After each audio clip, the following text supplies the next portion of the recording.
What's up, YouTube? My name is Tommy West, and they all told me, Tommy, don't use your real name on YouTube. Use something wacky like TMX34J. But I said, hell no. I'm gonna use the name that my mama gave me.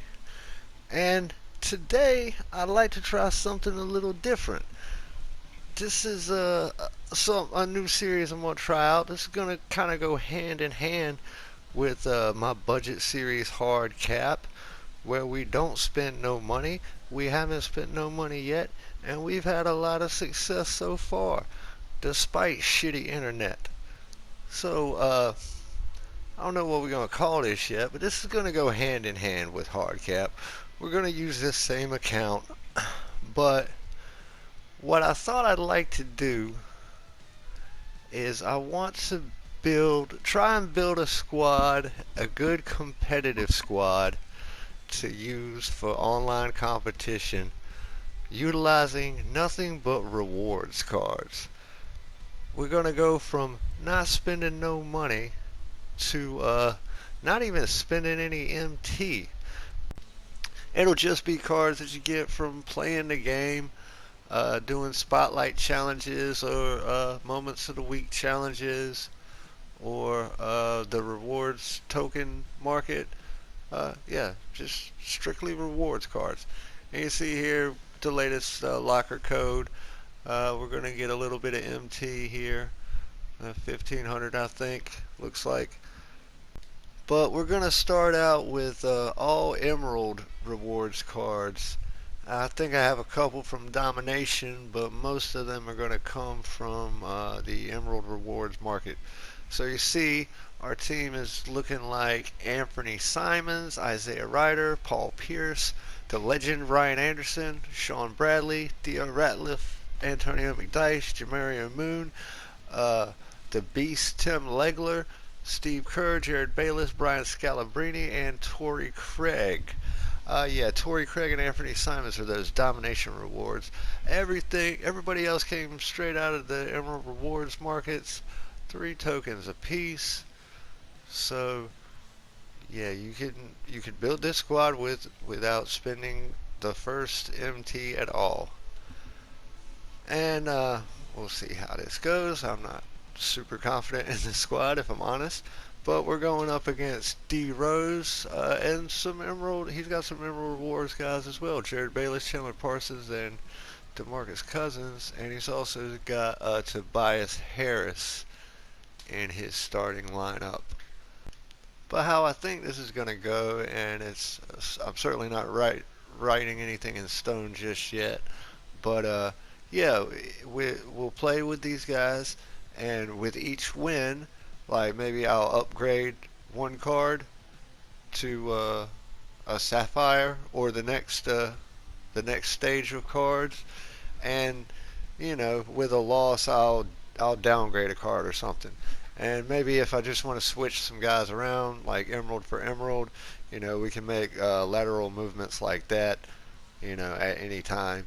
And just piece this stuff together and hopefully try to give me some incentive to keep doing these domination and rewards type type things here in the game, and not focus so much on just acquiring through the auction house and flipping and working the auction house and stuff. But try and maybe ultimately wind up with a team of all diamonds out of the rewards market. Or some rewards cards are Evo cards, so we'll work on all that stuff too as well. And as I said, try to build up the best squad that we can with just using rewards cards, and a squad that works and that can compete. And so far, this team is having a little trouble competing. We are down by 3 points, and he misses a jumper with whoever that guy was. So Ryan Anderson, and that's what he's on the squad for, that right there. Those green threes. And we've tied it up already. And Sean Bradley with the foul. Boogie hits the free throw, and they're up by 3 again, just as quick as that. Like I said, I don't have a whole lot of confidence in this team as it is. I have not played with most of these guys a whole lot, as you will be able to tell. I do really enjoy Ryan Anderson. I do really enjoy Tim Legler. But you see, like Anthony Simons, I haven't even evolved him up, and he's pretty easy to evolve. Same thing with Torrey Craig. I think Torrey Craig is actually kind of close. I think I have used him a couple times as like, you know, 12th guy off the bench. Ryan Anderson cannot hit that one.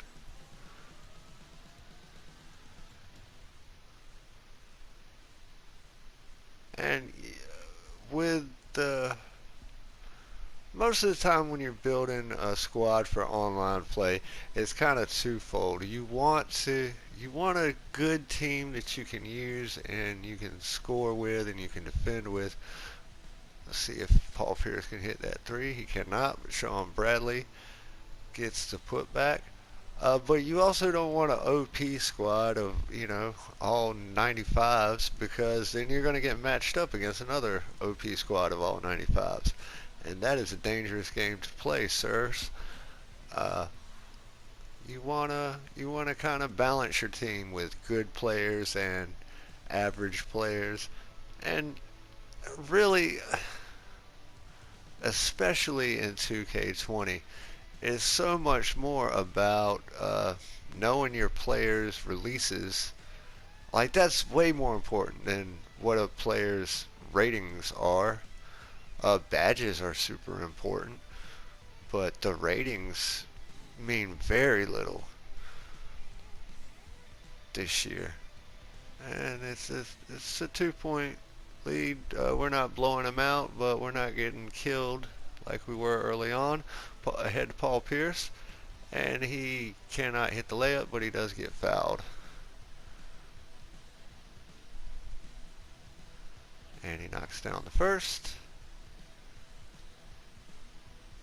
And he knocks down the second. So he's got 2 points. And oh wow, look at that. We're up by 4 now.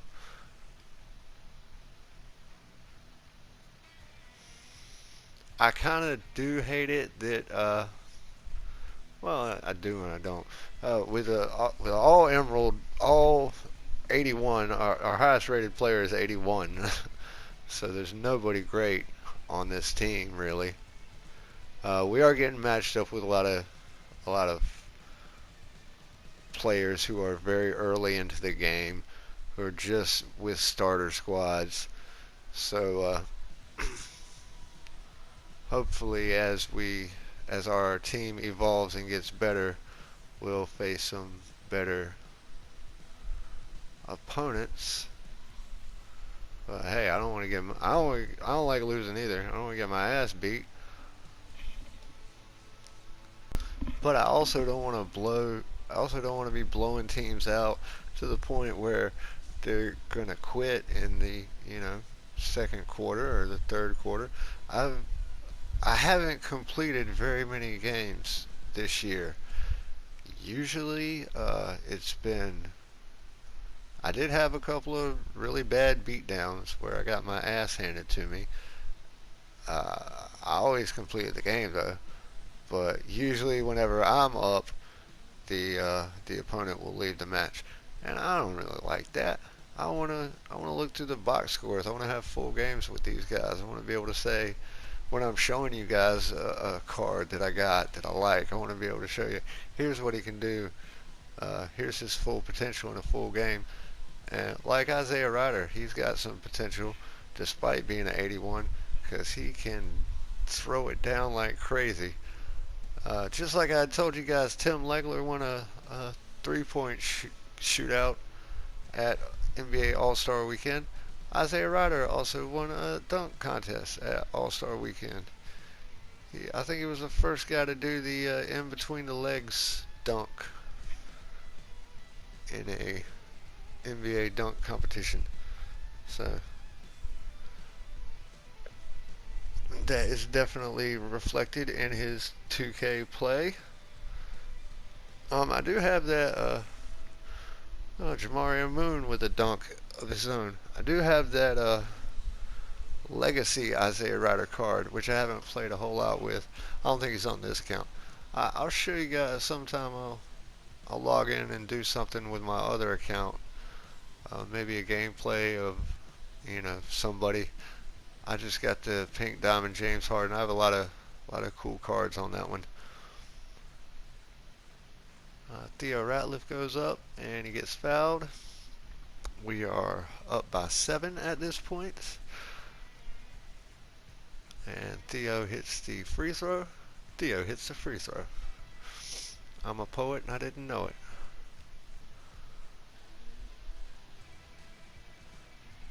And he kicked the ball. He was trying to get fancy, go between the legs with his Iguodala, and he kicked the ball.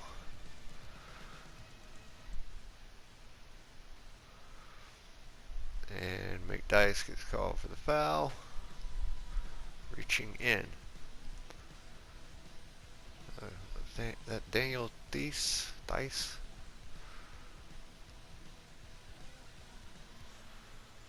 A lot of fouls getting called in this game. But we're a lot of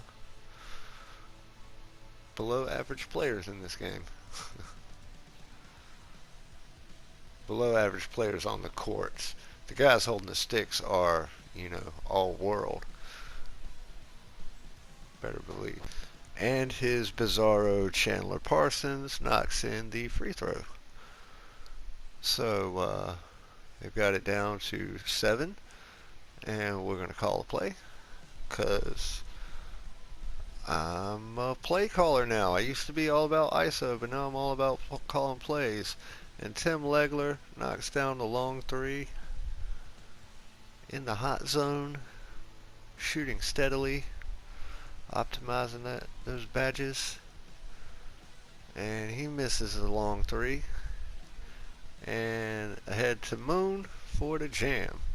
And the lead is now 12 points, sir. So you better tighten up every chance you get. Parsons. Good defense by Ratliff. And the board by McDyess. Ahead to Legler. No good.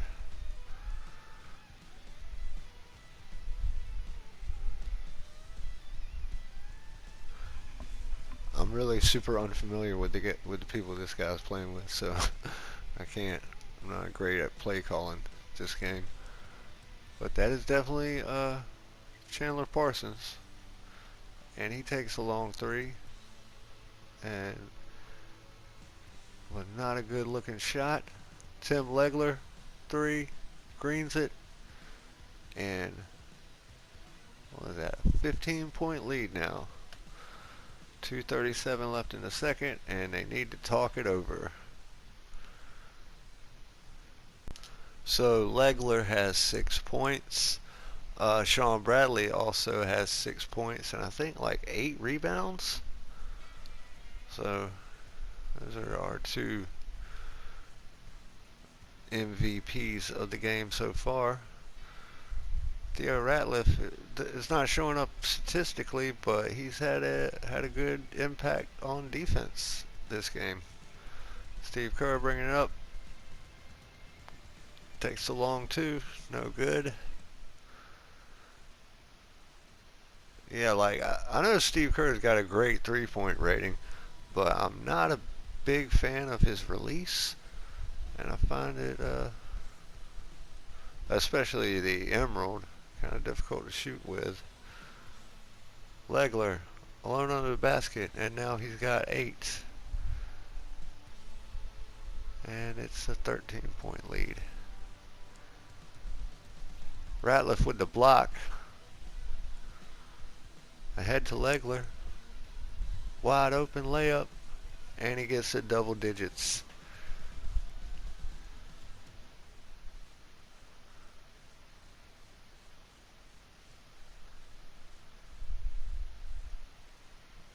Steve Steve Kerr with the steal, pushing it, takes the open three in transition, cannot hit it.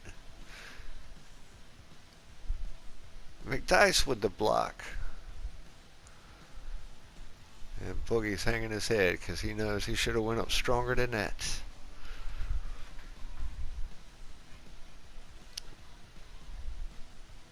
Cousins with a loose ball foul. And we're going to make some changes. And he's going to leave the match. So yeah, I think Tim Legler had 10. Like I said, Sean Bradley had 6 and 8, I believe. Maybe a block. So even if I upgrade this whole team, Tim Legler will probably be on the team till the end. Speaking of the end, we've gone 1-0. We're off to a rocking start. So I hope you guys like this. Next episode we'll upgrade. If you have any ideas for how we should go about it, or a name for this, leave it in the comments. Like, comment, subscribe. I love you all. Bye.